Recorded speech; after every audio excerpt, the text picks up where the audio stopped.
What's going on, guys? It's Boost Auto here, and in this video we're going to show you how to install our S-Series cab lights. This applies for 2007 through 2014 Chevy Silverado and GMC Sierra 2500 and 3500 trucks. So let's get into it.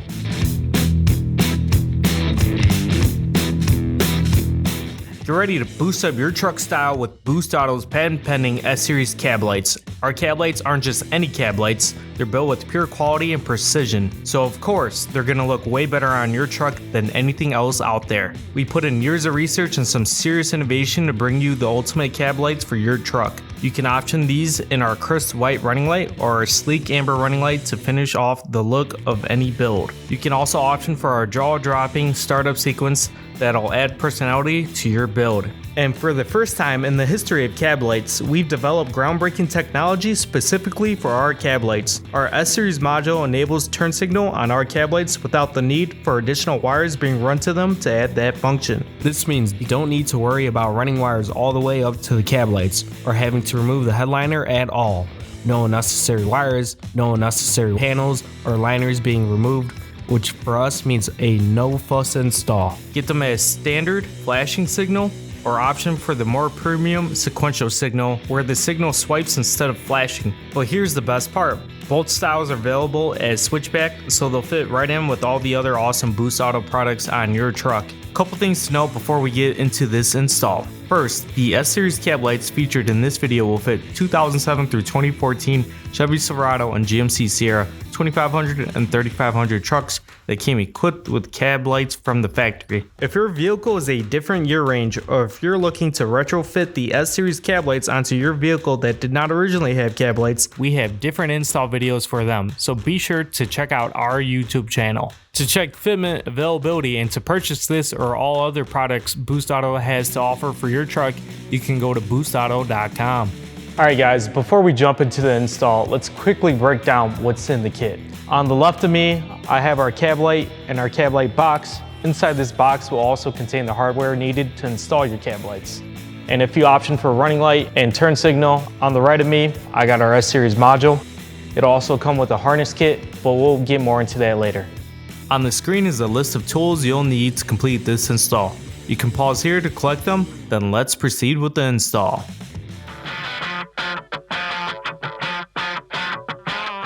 We're going to go ahead and start off with disconnecting the battery. If you have an auxiliary battery, go ahead and disconnect it at this time too. We're going to go ahead and start with removal of the cab lights. Starting on the passenger side, the cab lights held in by 2 Phillips head screws.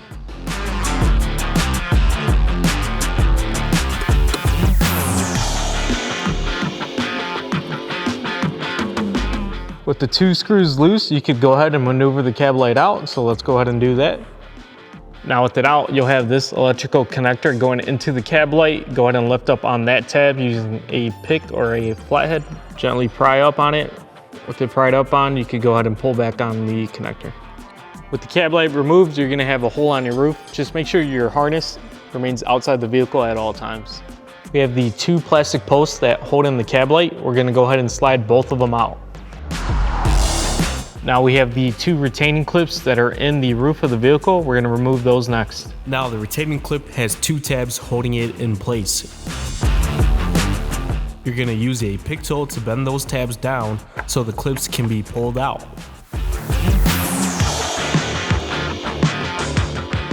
Once you do that, I like to use a screw to help drop it in and pull it out.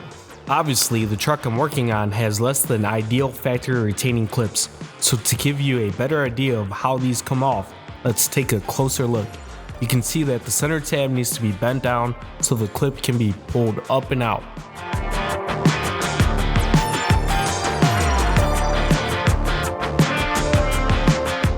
As you can see, we have some residue and gasket material from the previous light. We're going to go ahead and use a plastic tool to help scrape it all off.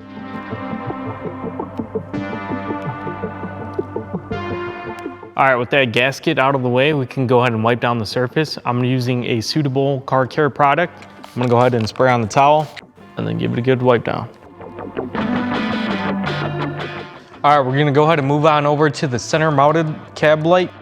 This is held in by 3 different screws from up top. We're gonna go ahead and remove it in the same manner as the previous light we just removed.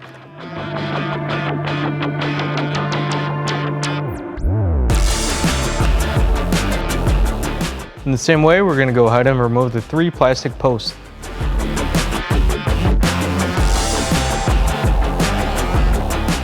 Like previously, go ahead and remove the 3 retainer clips. Using a pick tool, go ahead and pry on the inner side. Be careful not to put too much pressure on the roof.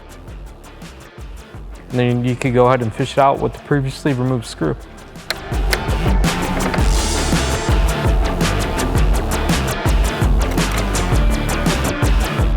Like before, we're gonna go ahead and clean everything up so we can get ready to mount the S-Series cab light.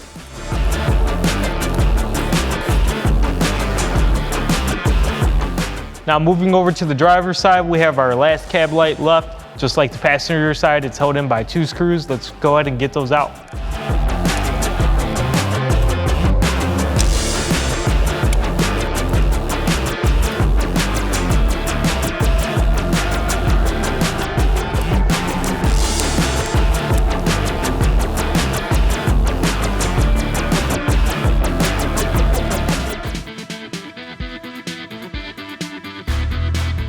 All right, now with our old cab lights out of the way and the surface clean and prepped, we can now mount our S-Series cab lights. Note, it's very crucial when mounting the S-Series cab lights, you're using the hardware that's in the kit. It comes with the metal retainer and our S-Series cab light post.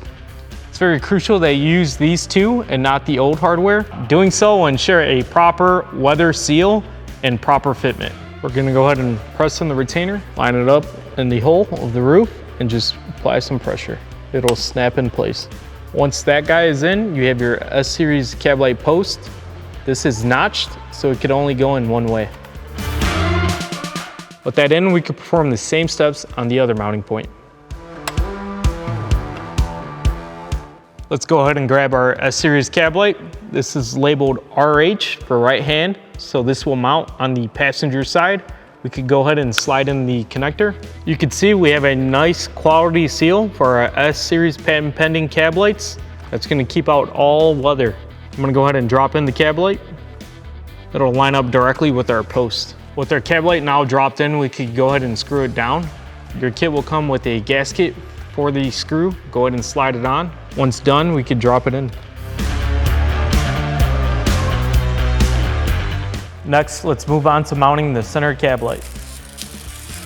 We could go ahead and mount our retaining clips. You can note that the 2 outside will be mounting front to back, while the center will be mounting left to right.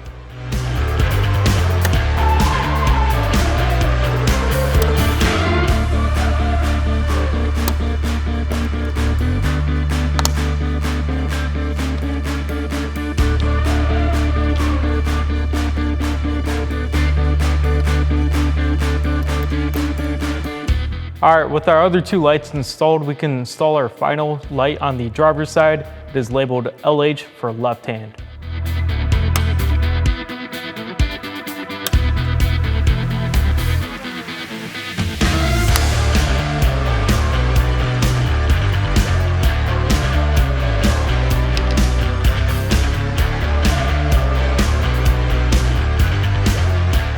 If you option for running light only, you could skip the next section and go to reinstalling the battery to complete your install. If not, and you option for turn signal, we'll go over installing the S-Series module up next.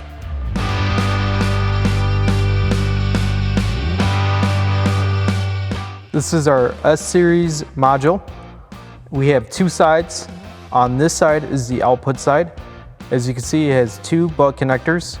For this application, we will not be using the black one, so you can go ahead and tape that one out of the way.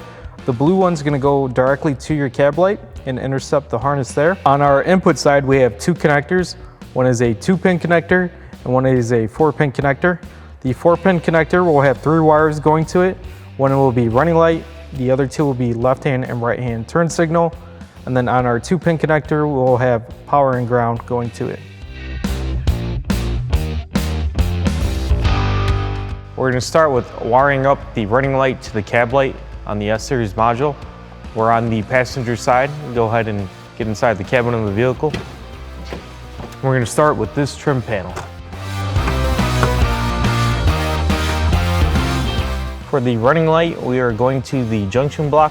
We're going to release the topmost connector. This can be done by pulling down the latch and sliding the connector out.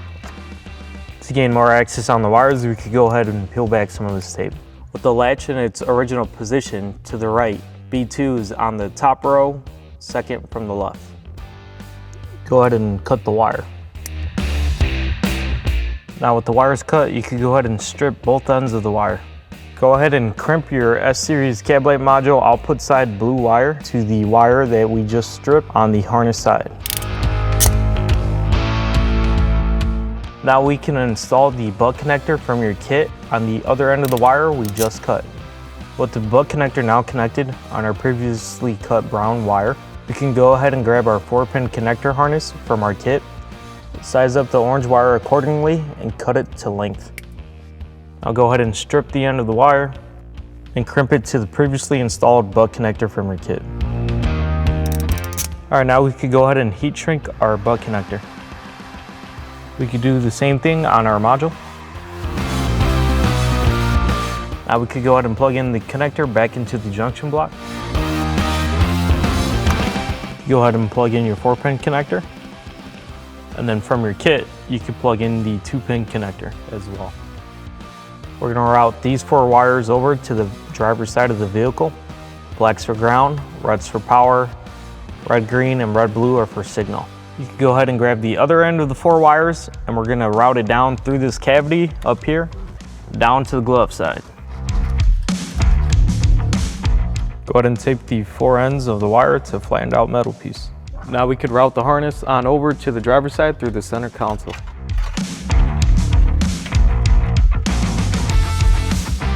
Now these 4 wires will connect to your BCM, also known as your body control module. To access the BCM, you're going to go ahead and remove this air duct.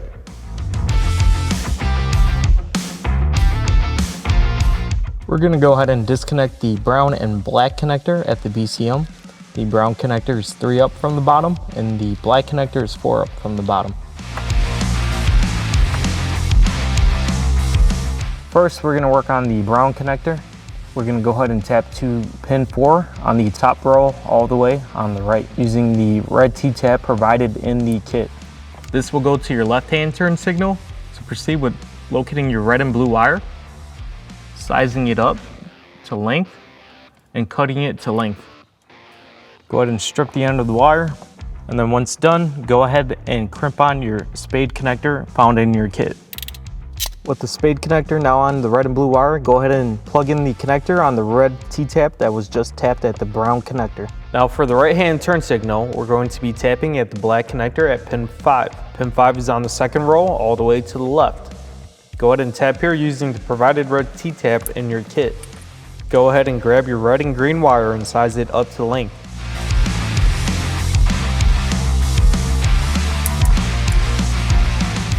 With the wire prepared, install the spade connector to it. Go ahead and connect it to the red T-tap at pin 5. Next, we'll tap to pin 10 for power. Pin 10 is on the second row all the way to the right.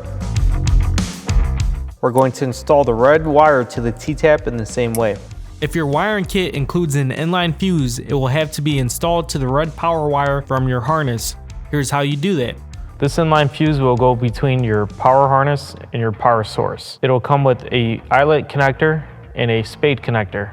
For this application, we will not be using the eyelet connector. To install it, you're going to go ahead and size up your red wire on your 2-pin harness and connect it to the butt connector. Start with stripping the wire after you size up the wire. Once doing so, you could go ahead and butt connector it.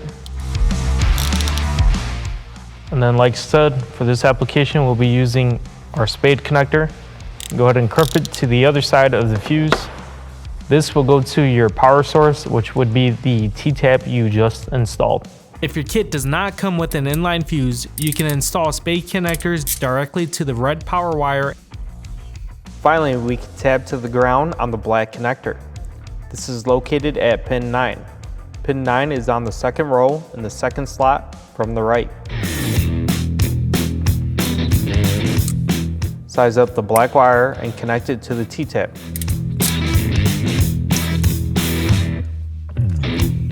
Go ahead and reconnect the black and brown connector back to the BCM. Then, tuck the excess wire out of the way.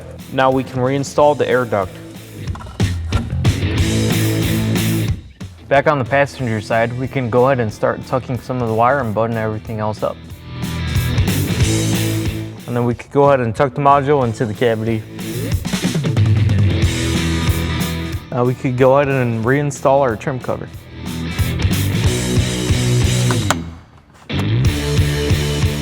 To complete the installation, go ahead and reconnect the battery. If you have an auxiliary battery, you could reconnect it at this time too.